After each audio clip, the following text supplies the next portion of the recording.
2004, towards the end in September of 2004. And why I moved was basically because my family was moving and I didn't really have a choice but to come with them.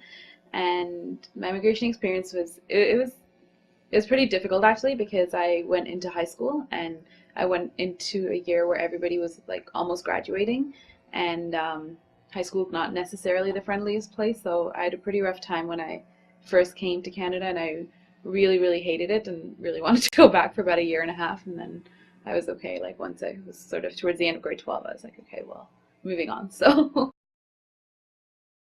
well, we lived in the Middle East. My dad had been there for like over 20 years before that, and they like the way the Middle East is, it can never really be like a permanent place that you can call your home. Like you're kind of at your employer kind of has say in like whether you're there or not, and if you decide to leave your job, like your stay there is dependent on that.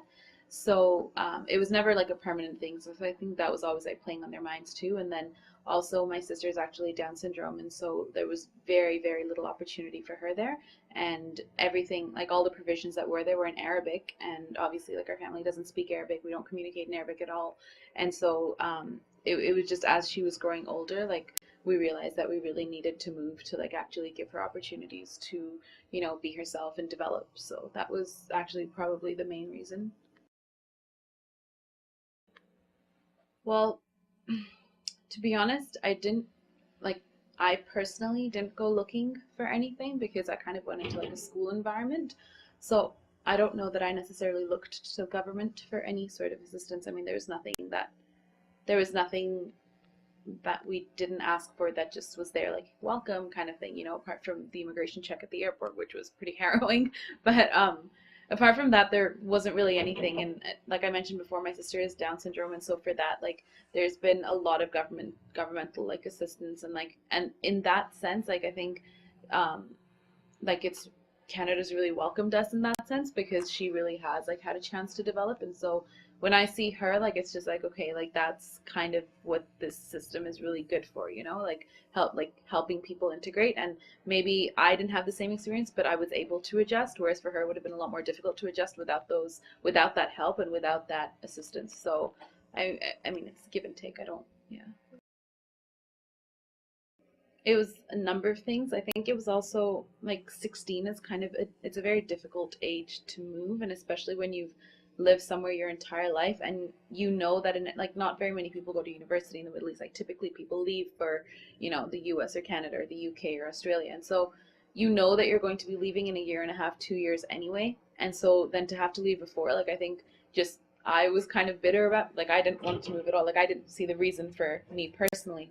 Um, but I think as soon as I realized like how much opportunity there is and like how much I can do, I really started appreciating it more. Like that took me a year and a half, 2 years, but really like the freedom that I have kind of not to do things of like my own interest and even like extracurricular things and just like a simple thing like volunteering. Those aren't things that are typically done like those aren't things that are natural in other parts of like in the Middle East, like where I grew up. Like I didn't grow up, doing a lot of volunteer work, but when I came, I was like, oh, this is a really good way to do things. And then I really got interested in like volunteer work and social work and those sorts of things. So I think it's given me a really good platform. And now I don't feel that way because, like I said, like every country has its good and its bad things. Like I'm pointing out all these differences with the Middle East, but I had the most like amazing childhood that I wouldn't trade. So I think it's all give and take. And so once I started realizing how much I can appreciate about this country, like my perception really shifted.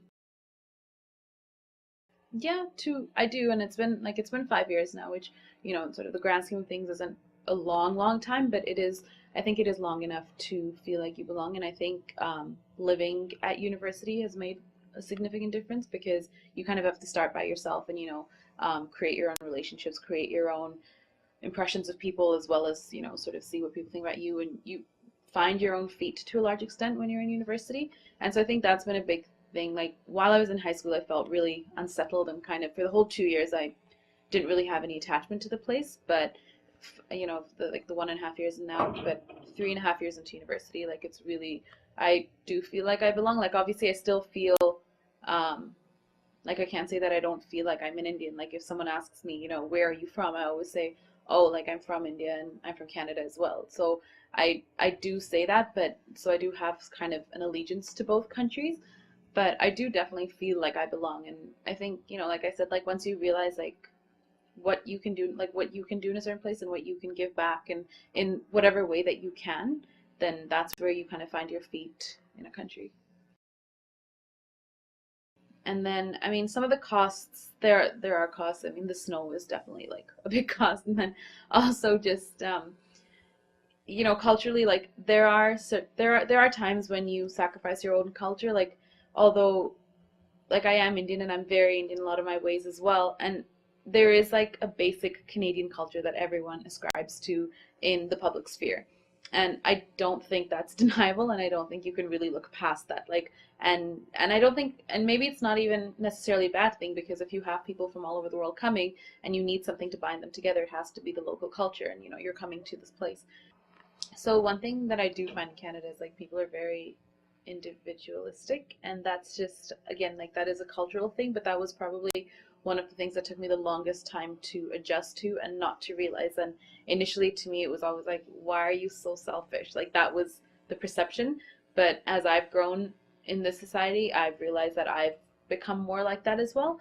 And it's like it isn't a bad thing, it is just a very different way of being. But because I was brought up in a very like Eastern culture where just typically you're are surrounded by a lot of people at all times, and you like my parents have always said, like you should always put other people before yourself, which is completely opposite to the way that people think here. It's always like, okay, like this is what you need to get done, get yourself, like don't not help other people, but get what you need to get done. And to a large extent, like to me sometimes, like even just with friends and things, like I would go like out of my way to an extent that other people may not, and that was something that would always strike me, and I'd be like, why are you so selfish? Like and but that's something that I've learned, that it's just a cultural difference. And again, as I said, I don't really perceive it as a negative thing anymore, but I did initially. I think I don't think it's a very like it is difficult, but I think I was lucky that I had an international education before I came. So although I am Indian, I never lived in India, so I wasn't so steeped in the culture that when I came here, I didn't know what to expect. And so when I came here, like I knew what to expect, and I've always like I've grown up being Indian at home, and then when I went to school, I was British, and then when I went to to I was surrounded by like an Arab culture. So I've been used to like juggling cultures at all time, and so it's kind of the same for me here. But now like I mean, when you talk to me within 5 minutes, you'll know that I'm Indian, and that you'll know that I like listen to Bollywood music, and you'll know that I'm like, and I am. And then if I go to India, people say like, oh, you're so Canadian, because I talk about things that I do in Canada in the same way. And so I think it's just like I know that that's something that a lot of people have, like that is a really big thing for people to deal with, is their culture.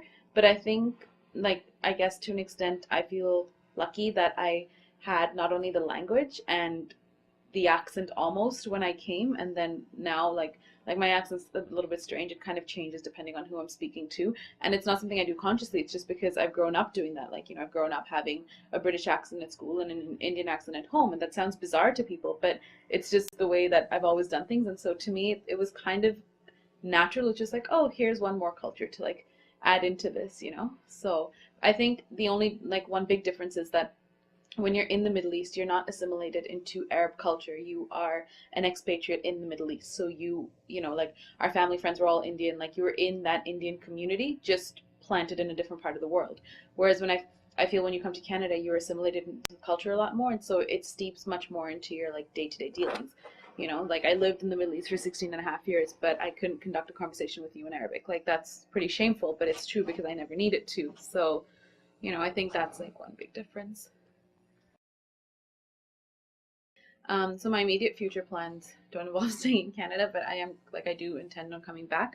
Um, I want to work with like education equality, and that's kind of what I've been looking to. And I know you like that too. But so I'm going to India for 2 years to work with this program called Teach for India, and I'll be teaching in a low-income private or government school. Like I find out when I get there, and it's a fellowship, so I'll be training for 6 weeks and then working for 2 years there. And then after that, I want to come back and do law in Canada.